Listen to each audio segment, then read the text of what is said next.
Between the years 2018 and 2021, the Department of Defense settled over $1 billion in contract termination costs. This shows how massively the government can cancel contracts even if you have already spent significant resources on them.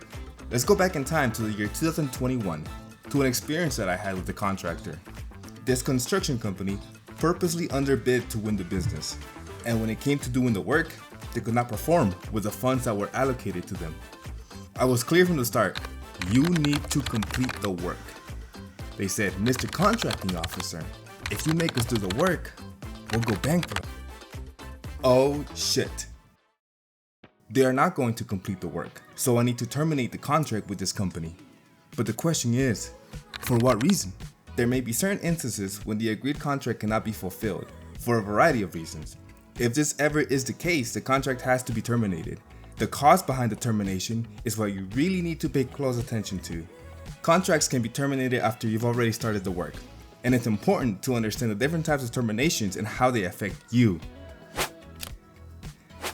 If this contractor had not incurred any costs yet, a no-cost cancellation would have been the way to go. That's a situation where no one loses money, they don't mobilize to do the work, and the government isn't forced to pay you for the work performed. But in my situation, costs have already been incurred, so they are facing one of the three main types of terminations. Termination for cause, termination for default, or termination for convenience. This type is specific to commercial contracts. If you fail to meet the terms, whether it's delivering late, not following safety protocols, or providing poor quality work, we can legally terminate the contract. This is a serious breach of a contract. The consequences can be steep, and the government can replace you with another contractor and bill you for the extra costs. You could be liable for damages, and trust me, you don't want that. Since this termination for cause is for commercial contracts and construction is not considered commercial to the government, this option is off the table. This is a harsher type of termination for non-commercial contracts. It's used when you fail to deliver or if you perform so poorly that it puts the whole contract at risk. This will damage your reputation and the government can demand repayment for costs, and in extreme cases, they can even put you in the list of contractors who are barred from receiving future contracts. This is called the debarment. However, before they pull the plug, you will see this coming. It's not going to be a surprise. You will be given the opportunity to fix your mistakes. If you don't fix them, they'll proceed with the termination.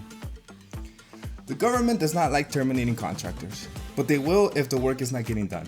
If you are in danger of defaulting on a contract, it is very important for you to communicate. There are alternate ways to resolve the dispute. Avoid this type of termination at all costs. Finally, we have termination for convenience, or T4C. This is the one you want to aim for if your contract is in danger. Why? Because in a T4C, it's not your fault. The government might terminate the contract due to changes in priorities, budget cuts, or other external factors that have nothing to do with your performance. When this happens, you're entitled to compensation for the work you've completed and the cost you've incurred, plus a reasonable profit. But keep in mind, you won't be compensated for any anticipated profit on the unfinished part of the contract. The key here is that a T4C won't go on your record, unlike a termination for cause or default. Now back to my situation. So what did I do in my position as a decision maker? Taking all factors into account, including the fact that they were not holding up to their end of the contract, termination for default. When you sign that piece of paper, it means something. Don't try to underbid on a deal just so you can get business to later find out that your company cannot fulfill the contract. This is a very, very bad thing. Here's a quick breakdown of the types of terminations in government contracts. Termination for cause. Termination for cause applies to commercial contracts that have defaulted.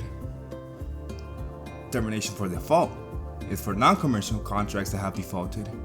And termination for convenience can happen in any contract type at the convenience of the government. So if you ever find yourself in the middle of a contract termination, remember to push for that T4C if possible. This termination won't hurt your record and could even help you walk away without taking a financial hit. Understanding these terminations can help you avoid major pitfalls in the contracting space. There you have it, guys. If you found this information helpful, don't forget to like, subscribe, and hit the notification bell so you never miss a tip that could save your business. And as always, if you have any questions, drop them in the comments below. Until next time.